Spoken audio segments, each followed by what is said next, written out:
अनाज्ञाकारी होकर परमेश्वर के अजीजों वो बाकी कामों को कर रहे थे, उसका कोई मतलब नहीं है। अगर हम अनाज्ञाकारी है और हम ये कह रहे हैं कि मैं तो हर दिन आराधना के गीतों को मैं गाता हूँ, मैं तो हर दिन धन्यवाद देता हूँ, लेकिन मैं आज्ञाकारी नहीं रह पा रहा हूँ, मुझसे मिस्टेक्स हो रहे हैं, मुझसे पाप हो रहे हैं, क्योंकि मैं आज्ञाकारी नहीं रह पा रहा हूँ।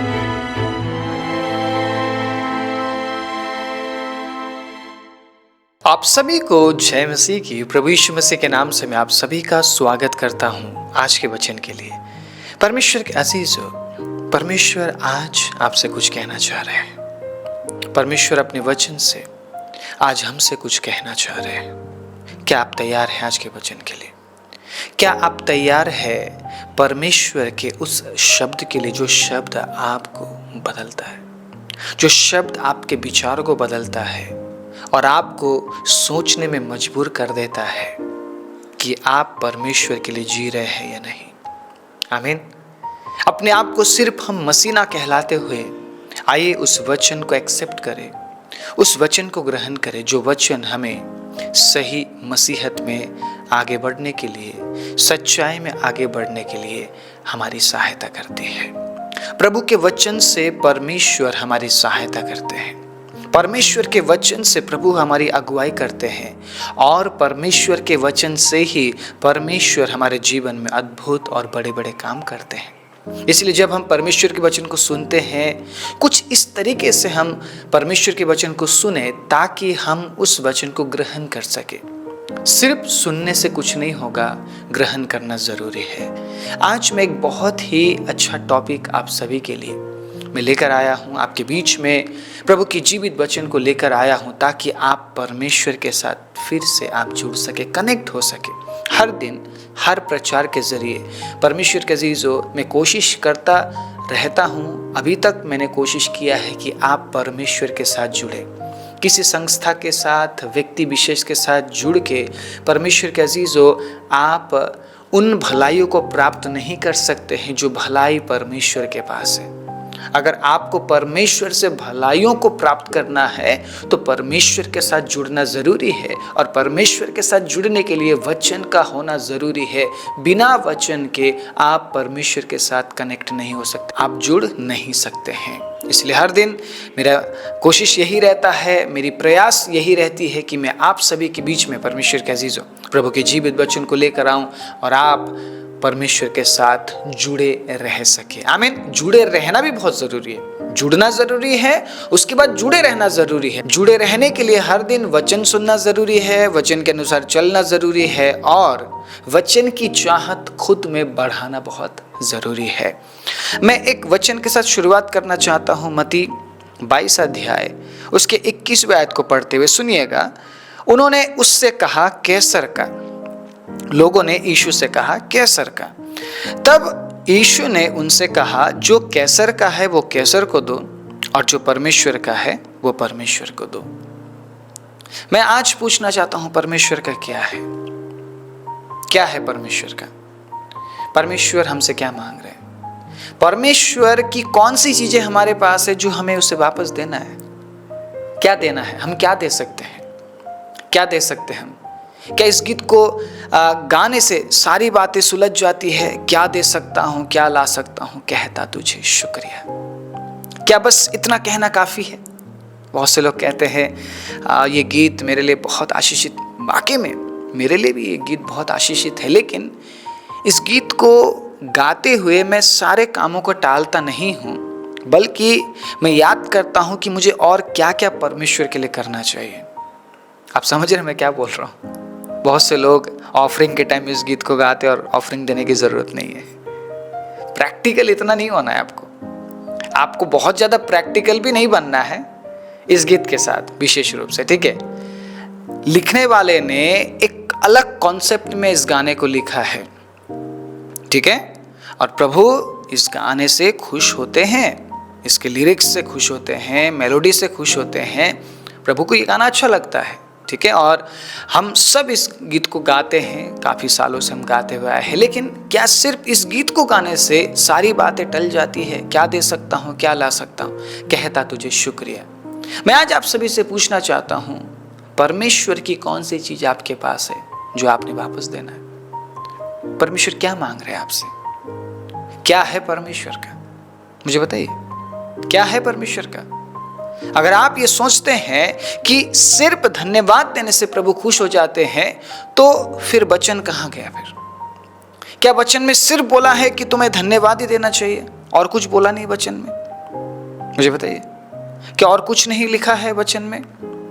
हमें कुछ और इंस्ट्रक्शन नहीं दिया गया है, कुछ और ऐसी बातें नहीं बताई गई कि तुझे ये भी करना है, ये भी करना है, नहीं बताया गया।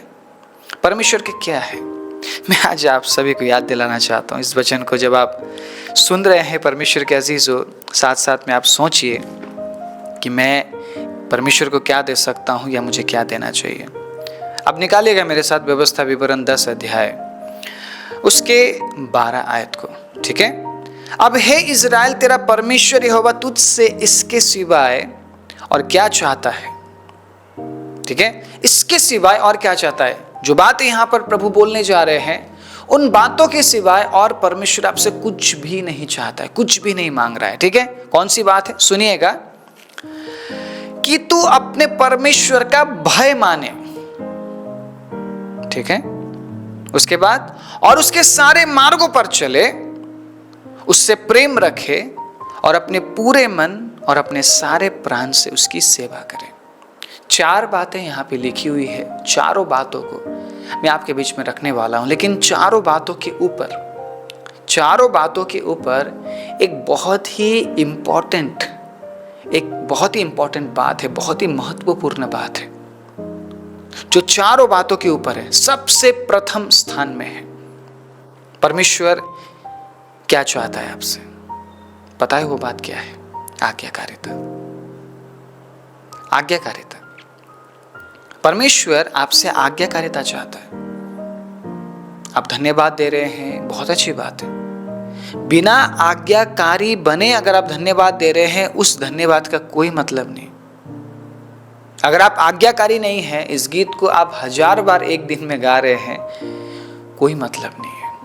आप बस गा रहे हैं, परमेश्वर को कोई मतलब नहीं इस गीत से, स्पेशली आपके जीवन से। या अगर मैं आज्ञाकारी नहीं हूं, मैं इस गीत को गाते हुए मैं परमेश्वर को याद दिला रहा हूं, प्रभु मैं धन्यवाद तो दे रहा हूं आपको, और क्या चाहिए आपको?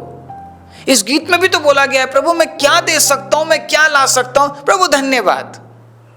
आज्ञाकारी होकर अगर मैं धन्यवाद दे रहा हूं तो वो धन्यवाद ग्रहण योग्य है। लेकिन अगर मैं आज्ञाकारी नहीं हूं और मैं बस ये बोल रहा हूं कि प्रभु धन्यवाद धन्यवाद धन्यवाद धन्यवाद, तो उन धन्यवादों का कोई महत्व नहीं है। सुनिए इस बात को, उन धन्यवादों का कोई महत्व नहीं है। अब आप एक सवाल के साथ अपने आप को तैयार कर सकते हैं, ठीक है। तो फिर मैं आज्ञाकारी बनूंगा तो मैं बाकी कामों को नहीं करूंगा। कौन से कामों को? बहुत से लोग कहते हैं मुझे दशमांश नहीं देना चाहिए, है ना, क्यों दूं मैं मेरे कमाई को, मैं परमेश्वर को क्यों दूं?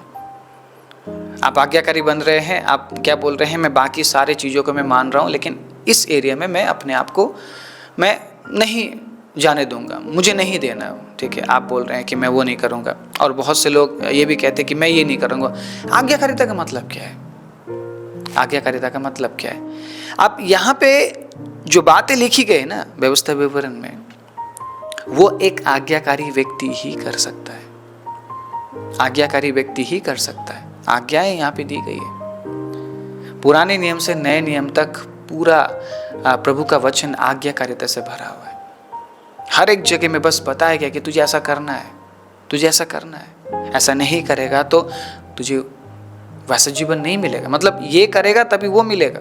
मतलब आज्ञाकारिता के बारे में सिखाया गया है शुरुआत से लेकर अंत तक। आदम और हव्वा आज्ञाकारी नहीं रहे, इसलिए वो पाप में गिर गए। और भी बाकी जितने भी लोग जिनके बारे में हम प्रभु के वचन में पढ़ते हैं, उनके जीवन के लिए भी आज्ञाकारिता के बारे में परमेश्वर ने बात किया था कि अगर तुम आज्ञाकारी बने रहोगे तो तुम मेरे आशीषों को तुम प्राप्त करोगे, मेरी भलाइयों को तुम देखोगे। लेकिन वो लोग आज्ञाकारी बने नहीं रह पाए परमेश्वर के अजीजों, इसीलिए उनके जीवन में उन्होंने कठिनाइयों को देखा। अगर हम इजराइलियों के बारे में पढ़े परमेश्वर के अजीजों, इजराइली भी आज्ञाकारी बने नहीं रह पाए, इसीलिए परमेश्वर के अजीजों उन्हें उस देश में प्रवेश करने नहीं दिया गया, कनान में प्रवेश करने नहीं दिया गया, सिर्फ और सिर्फ अनाज्ञाकारिता की वजह से। शायद बाकी कामों को वो कर रहे होंगे, शायद वो धन्यवाद वो दे रहे होंगे, शायद बाकी चीजों को वो कर रहे होंगे, लेकिन वो आज्ञाकारी नहीं थे।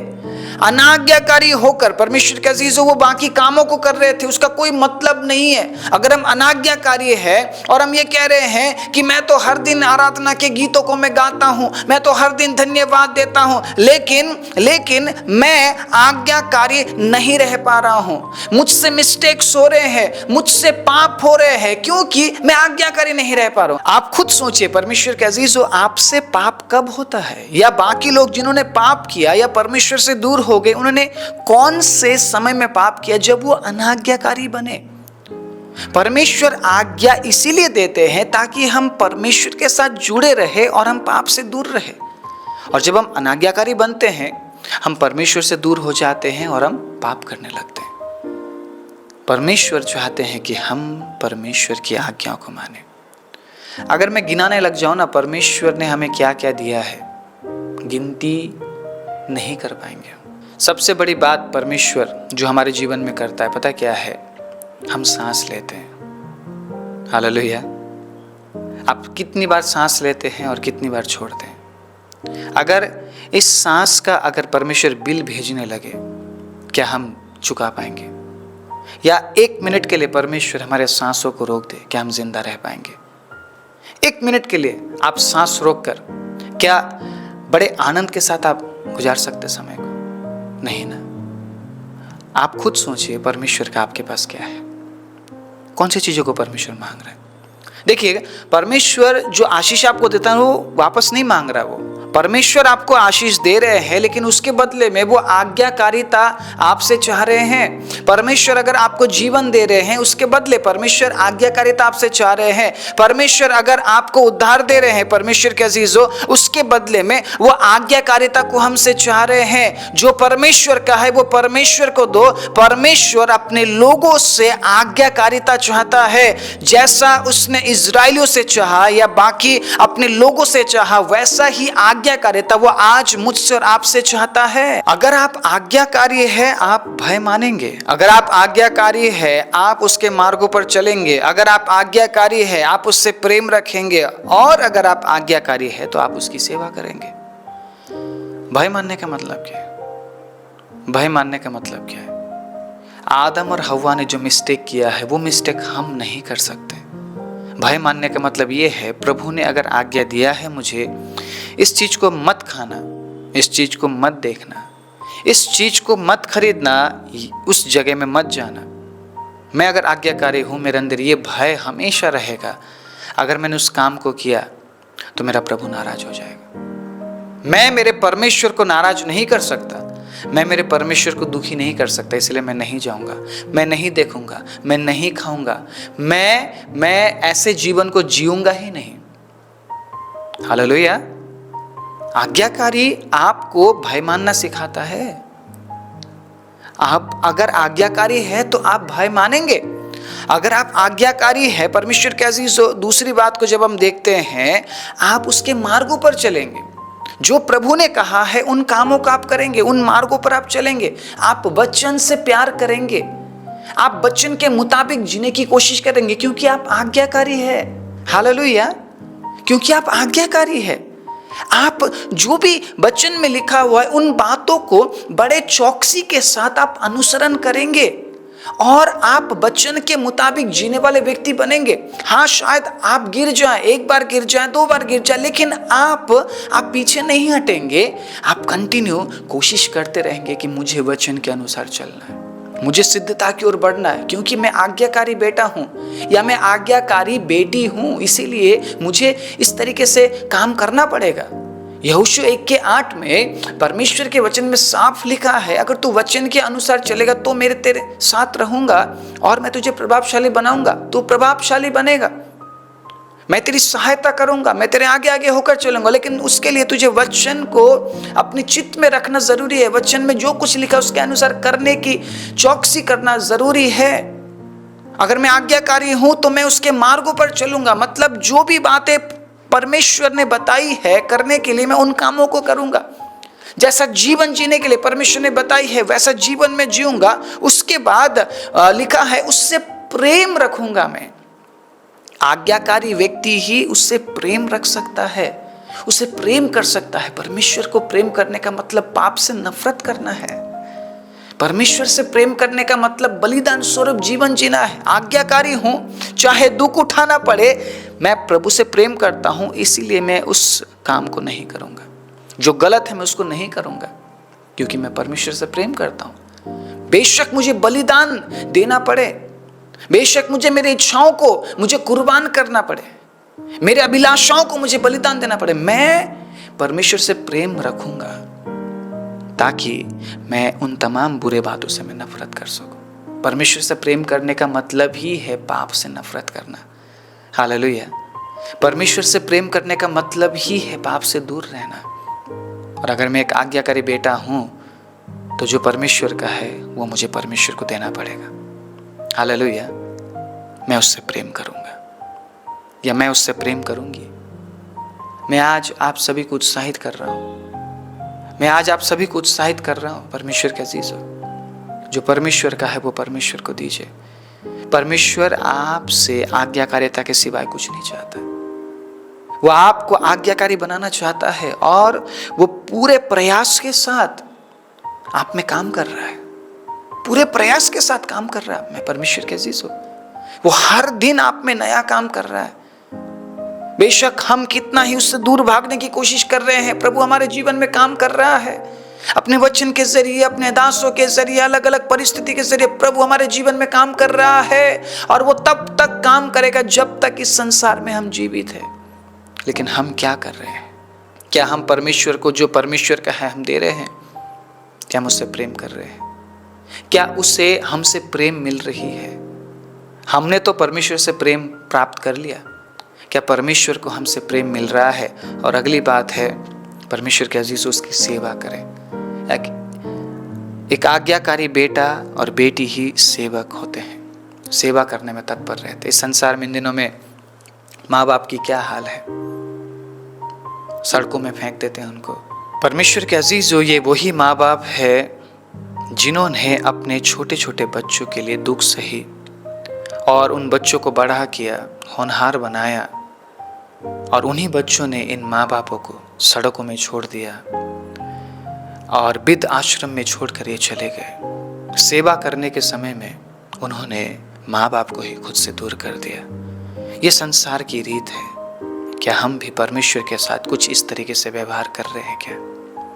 जब आपको परमेश्वर की ज़रूरत थी, आपने परमेश्वर को पुकारा, आपने बोला कि प्रभु अगर आप मेरे जीवन में ऐसा कर देते हैं तो प्रभु मैं ये करूँगा, वो करूँगा। हम बहुत सारी वायदे परमेश्वर से हम करते हैं, लेकिन जब कुछ करने का समय आता है, सेवा करने का समय आता है, हम पीछे हट जाते हैं और हम कहते हैं प्रभु सेवा करने का बुलाहट तो मेरा है ही नहीं। सेवा तो सिर्फ प्रभु जो पास्टर्स है वही करते हैं। ये पास्टर्स कौन है? ये भी तो आपकी तरह है ना, और उन तमाम विश्वासी की तरह ही है जिन्होंने उस कॉलिंग को पकड़ा और उन्होंने सब कुछ त्याग दिया। अगर आप मुझे पूछेंगे, मैंने सब कुछ त्याग दिया, मेरा भविष्य, मेरा सब कुछ त्याग दिया मैंने। अगर आज मैं परमेश्वर की सेवा करता हूँ ना, मुझे नहीं पता आने वाले समय में मेरे साथ क्या होगा, मुझे नहीं पता मेरे बच्चों के साथ क्या होगा, क्योंकि मैं भविष्य के बारे में सोचता ही नहीं। अगर मैं भविष्य के बारे में सोचने लग जाऊँ, मैं सेवा नहीं कर पाऊंगा। अगर मैं मेरा फ्यूचर सेटल करने लग जाऊँ, मैं सेवा नहीं कर पाऊंगा। आज आप परमेश्वर की सेवकाई के लिए क्या सोचते हैं? क्या कर रहे हैं आप परमेश्वर के राज्य के लिए? अगर आप ये कहते हैं कि मैं मेरे दशमांश को नहीं दूंगा, आप परमेश्वर के राज्य के लिए क्या कंट्रीब्यूट कर रहे हैं? क्या है आपके तरफ से? क्या सहयोग है आपके तरफ से? क्या प्रार्थना कर रहे हैं? क्या आप सुसमाचार सुनाने के लिए किसी को मदद कर रहे हैं? क्या आप किसी को देकर मदद कर रहे हैं? क्या कर रहे हैं आप? परमेश्वर के अजीज हो, वो चाहता है कि आप उसकी सेवा करें। और सेवा आप जीवित रहते हुए ही कर सकते, मरने के बाद हम कोई सेवा नहीं कर सकते। और ये बहुत सौभाग्य की बात है कि हम परमेश्वर के राज्य के लिए कुछ करें। कुछ तो कीजिए, कुछ तो कीजिए, छोटा मोटा कुछ तो कीजिए, कहीं पे भाग ले लीजिए, कुछ तो कीजिए, चर्च क्लीनिंग कर दीजिए, कुछ तो कीजिए। बोलिए मैं क्या कर सकता हूँ, पूछिए। आप जहाँ पे जाते हैं आप पूछिए मैं क्या कर सकता हूँ प्रभु के राज्य के लिए। क्योंकि एक समय आएगा जब आप रिग्रेशन आप फील करेंगे, रिग्रेट आप फील करेंगे कि मैंने कुछ नहीं किया, मैं कुछ नहीं कर पाया, मैं कुछ नहीं कर पाई। आपको अफसोस महसूस होगा कि आप कुछ नहीं कर पाए। परमेश्वर क्या चीज, उस समय अफसोस करके कोई फायदा नहीं है। अभी समय है, जो परमेश्वर का है वो परमेश्वर को दो।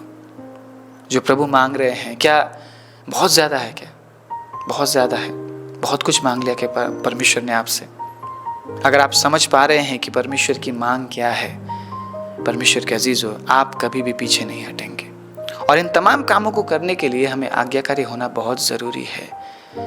वो एक आज्ञाकारी बेटा और आज्ञाकारी बेटी को ढूंढ रहा है। क्या आप आज्ञाकारी बेटा और बेटी बनना चाहते हैं? तो आइए अपने आंखों को बंद करते हैं, समर्पण करते हैं, और जो परमेश्वर चाह रहा है हम तैयार होते हैं, अपने आप को तैयार करते हैं, ताकि हम उन कामों को परमेश्वर के राज्य के लिए करें जो परमेश्वर का है, वो परमेश्वर को देने के लिए आइए हम समर्पण करें। सब मैं देता हूँ,